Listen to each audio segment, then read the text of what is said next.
Welcome to கதைகளின் குரலோசை. நான் உங்கள் மகிழினி. சிவனடியார் அழைத்ததும் ஒரு பெண் வந்து நின்றாள் இளமாறன் முன்பு. அவளை கண்டதும் அதிர்ச்சி அடைந்தான் இளமாறன். அது மட்டுமல்லாமல் அவள் கூறிய வார்த்தைகளோ இளமாறனை அதிரச் செய்தது. யார் இந்த சிவனடியார், யார் இந்த இளமாறன், யார் இந்த இளம்பெண்ணுன்னு தெரிஞ்சுக்கணுமா? இதுக்கு முந்தைய அத்தியாயங்களை பார்த்துட்டு வாங்க. அப்போ தான் உங்களுக்கு கதை முழுசாகவும் தெளிவாகவும் புரியும்.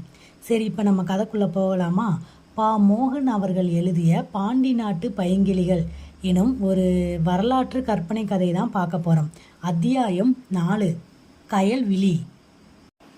சிவனடியார் சங்கை எடுத்து ஊதியவுடன் யாரோ மற்றொருவர் சிவனடியார் வேடத்தில் உள்ள சேனாதிபதியோ அல்லது வேறு யாரோ வருவார்கள் என்று எதிர்பார்த்தான் இளமாறன்.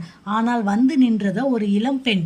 அவள் பின்னால் வேறு யாராவது வருகிறார்களா என்று பார்த்தான். யாரும் வரவில்லை. தந்தையே, என்னை அழைத்தத காரணம் என்னவென்று நான் அறிந்து கொள்ளலாமா என்று கேட்டாள் இளம்பெண். இவ்வளவு நாளாக வராத தாங்கள் இங்கு வந்திருப்பதும் என்னை அழைத்ததும் கூடவே ஒரு விருந்தாளியை அழைத்து வந்திருப்பதும் ஏதோ முக்கிய வேலையாகத்தான் இருக்கும் என்று நினைக்கிறேன். என் யூகம் சரிதானே தந்தையே என்று கேட்டால் அந்த பெண்.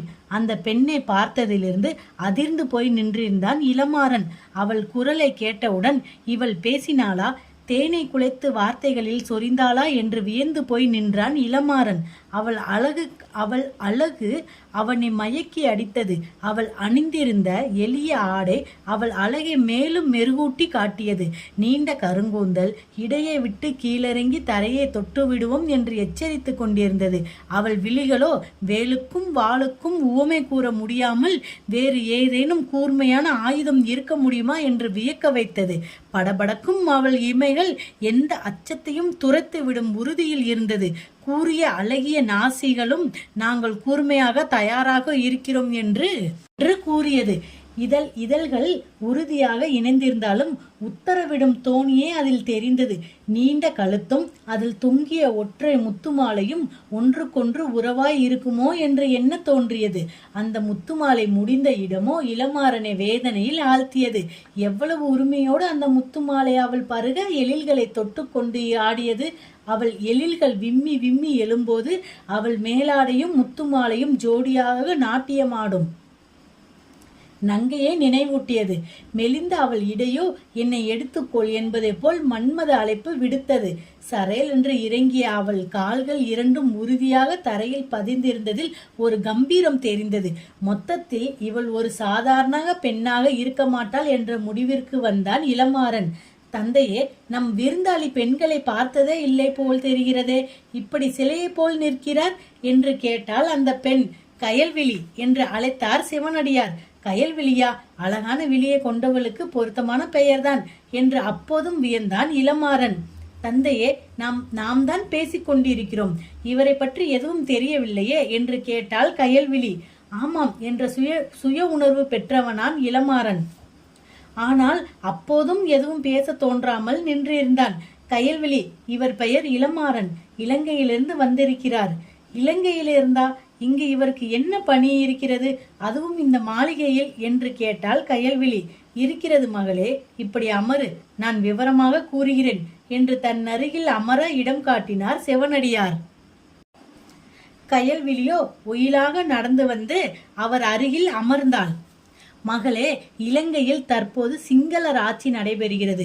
தமிழர்களுக்கும் சிங்கர்களுக்கும் அவ்வப்போது போரிட்டு மாறி மாறி ஆட்சியை பிடிக்கிறார்கள். இப்போது சிங்கள ஆட்சி நடைபெற்று வருகிறது.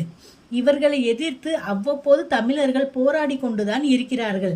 தமிழர்கள் சிங்கள ஆட்சியாளர்களையும் சிங்கள படைகளை மட்டுமே தாக்கி போராடுகிறார்கள். ஆனால் சிங்களர்கள் வெற்றி பெற்று ஆட்சி அமைக்கும் போது தமிழர்களின் ஒட்டுமொத்த இனத்தையுமே அழித்து கொண்டிருக்கிறார்கள். தற்போது சிங்கள ஆட்சி பலவீனப்பட்டிருப்பதாக இவர் கூறுகிறார். அதனால் பாண்டியர் துணையுடன் இவர்களும் சேர்ந்து போராடினால் சிங்களர்களை விரட்டிவிட்டு ஆட்சியை பிடிக்கலாம் என்று நினைத்து பாண்டிய நாட்டு உதவி கேட்டு வந்திருக்கிறார். ஆனால் இங்கும் பாண்டியராட்சி முடிந்து களப்பிரர் ஆட்சி நடப்பது இங்கு வந்த பிறகுதான் இவருக்கு தெரிந்திருக்கிறது. அதனால் பாண்டியர் உதவி கேட்டு வந்தவர் இப்போது என்னிடம் உதவி கேட்டு வந்திருக்கிறார். நானும் உதவி செய்வதாக கூறியிருக்கிறேன் என்று கூறி நிறுத்தினார் சிவனடியார். இப்போது இருக்கும் நிலையில் நாம் எப்படி தந்தையை இவருக்கு உதவி செய்ய முடியும் என்று கேட்டாள் கயல்விழி. இது எனக்கும் தெரியும் மகளே. இவர் கூறுவதை வைத்துதான் ஒரு முடிவிற்கு வந்திருக்கிறேன் மகளே. அதாவது இவருக்கும் உதவி தேவை, நமது பாண்டிய மன்னருக்கும் ஆட்சி தேவை. அதனால் இப்போது ஆட்சியை இழந்து காட்டில் மறைந்திருக்கும் நமது பாண்டிய மன்னரை இவருக்கு உதவியாக இலங்கைக்கு அனுப்பி வைத்து இவருடன் சேர்ந்து சிங்களரை எதிர்த்து போராடி ஆட்சியை கைப்பற்றி பாண்டிய மன்னரை அங்கு ஆட்சியில் அமர்த்தலாம் என்று நினைக்கிறேன். தந்தையே, அது எப்படி முடியும்? பாண்டியரை அனுப்பி வைத்து சிங்கள ஆட்சியை எதிர்த்து போரிட்டாலும் இவரை எப்படி பாண்டிய மன்னராக அங்கு இருப்பவர்கள் ஏற்றுக்கொள்வார்கள்? ஏற்கனவே பதவியில் இருந்த தமிழ் மன்னர்களின் வாரிசுகள் இருப்பார்கள் அல்லவா என்று கேட்டாள் கயல்விழி. அதற்கு சிவனடியாரோ, இதை நான் யோசிக்கவில்லை மகளே. இளமாறா, இந்த சந்தேகத்தை நீதான் தீர்த்து வைக்க வேண்டும் என்றார் சிவனடியார். இதுவரை பேசாமல் இருந்த இளமாறன் சிவனடியார் கேட்டவுடன் பேச துவங்கினான். தமிழ் வேந்தர்களின் வாரிசுகள் இப்போது யாரும் இல்லை சுவாமி. தமிழர்களும் ஆங்காங்கு சிறு சிறு குழுக்களாக போராடி வருகிறார்கள். அவர்களிலும் வலிமையான தலைவர் எவரும் இல்லை. அனைவரும் அழிக்கப்பட்டு விட்டார்கள். அதனால் தமிழர்கள் தலைவரின்றி வாடுகிறார்கள். பாண்டிய மன்னரே அங்கு வந்தால் அவரை மன்னராக அவர்கள் ஏற்றுக்கொள்வார்கள் என்றான் இளமாறன். இதற்கு நாம் எப்படி உதவ முடியும் தந்தையே? அதை நான் பார்த்து கொள்கிறேன். அதற்கு முன்பு இவர் கூறுவதெல்லாம் உண்மையா என்று நமக்கு உறுதியாக வேண்டும். அதற்கு இவருடன் ஒரு தூதுவர் இலங்கைக்கு செல்ல வேண்டும். அங்கு நிலைமையை அறிந்து கொண்டு அது உண்மை என்றால் பாண்டிய மன்னனிடம் பேசி முடிவு செய்து கொள்ளலாம் என்றார் சிவனடியார். அதுவும் சரிதான் தந்தையே. அப்படியானால் யாரை தூதுவராக அனுப்ப போகிறீர்கள் என்று கேட்டாள் கயல்விழி. உன்னைதான் கயல்விழி என்றார் சிவனடியார். என்னையா? இவருடனா என்று கூறினாள் கயல்விழி. சுவாமி என்று கூறி என்ன கூறுகிறீர்கள்? என்னுடன் இந்த பெண்ணை, அதுவும் இளம் பெண்ணையா அனுப்பி வைக்கப் போகிறீர்கள் என்று கேட்டான் இளமாறன். இளமாறா, என் பெண்ணை பற்றி எனக்கு தெரியும். அவளை விட சிறந்த ஆள் யாரும் இல்லை. அவளை அழைத்து செல், மற்றவற்றை அவளே பார்த்து கொள்வார் என்றாள் சிவனடியார். தந்தையே, நீங்களே சென்று வரலாமே என்று கேட்டாள் கயல்விழி. அதற்கு சிவனடியாரோ, இல்லை மகளே, என்னால் கடல் கடந்து போய் வர இயலாது. என் உடல் அதற்கு ஒத்துழைக்காது. நீதான் சரியான ஆள். இவருடன் சென்று நிலைமையை பார். இவர் கூறுவது உண்மையானால் அப்படியே இவரை அழைத்து கொண்டு மன்னரை பார், பேசு. நீ பேசினால்தான் மன்னர் நம்புவார். அதற்கு உனக்கு இந்த மோதிரத்தை வைத்துக்கொள் என்று கூறி தன் துணி மூட்டையிலிருந்து ஒரு முத்திரை மோதிரத்தை எடுத்து அவள் விரலில் மாட்டினார் சிவனடியார். வெற்றியுடன் சென்று வா கயல்விழி என்றும் வாழ்த்தினார் சிவனடியார். நீங்கள் என்ன செய்ய போகிறீர்கள் தந்தையே? நான் இனிமேல் இங்கிருந்து போக முடியாது மகளே. நான் சிவனடியாராகவே வாழ்ந்துவிட்டு போகிறேன். இப்படியே வடபுலம் சென்று விடுவேன். அப்படியானால் என் நிலைமை என்று கேட்டாள் கயல்விழி. யார் நிலைமையும் தீர்மானிக்கும் உரிமை நமக்கு இல்லை மகளே. உன்னை இலங்கைக்கு அழைத்து செல்லும் விதி முடிவையும் அதுவே தீர்மானிக்கும். வெற்றியுடன் செல் மகளே என்று கூறும்போதே அவர் கண்கள் லேசாக கலங்கியது. அவள் கண்களும் சிறிது கலங்கியது. பாசம் அவ்வப்போது இப்படித்தான் கண்ணீராக வந்து எட்டி பார்க்கும். இதற்கு யாரும் விதிவிலக்கில்லை மகளே என்றவர் சற்று நேரம் அமைதியாக இருந்தார். மகளே, சற்று இப்படி வா என்று தனியாக அழைத்து சென்று அவளுக்கு மட்டும் கேட்கும்படி சில தகவல்களை கூறினார். சரி சரி என்று தலையசைத்து கேட்டுக்கொண்டாள் கயல்விழி. இருவரும் வந்து இளமாறன் அருகில் நின்றார்கள். இளமாறா, உன் கூற்று மற்றும் உண்மையாக இருந்தால் இவள் வெற்றியை தருவாள். இவளை நம்பி செல். இனியும் இங்கு தாமதம் செய்ய வேண்டாம். இவளை உன்னை இலங்கைக்கு அழைத்து செல்வாள். செல்லுங்கள், வெற்றி உண்டாகட்டும் என்று வாழ்த்தி விட்டு விடுவிடுவென்று வெளியேறி சற்று நேரத்தில் மறைந்தே விட்டார் சிவனடியார்.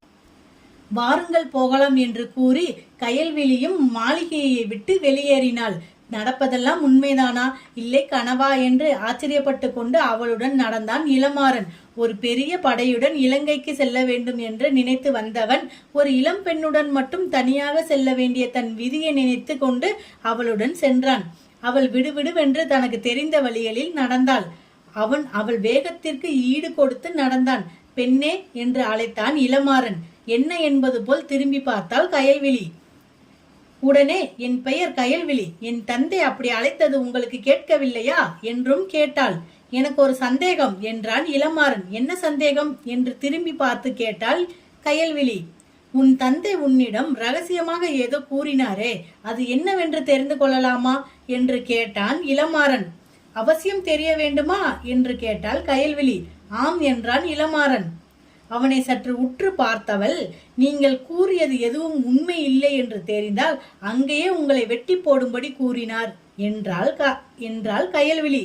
உடனே அதிர்ந்து போய் நின்றான் இளமாறன். அத்தியாயம் 4 முடிஞ்சது. அடுத்த அத்தியாயத்தை நம்ம அடுத்த வீடியோவில் பார்க்கலாம்.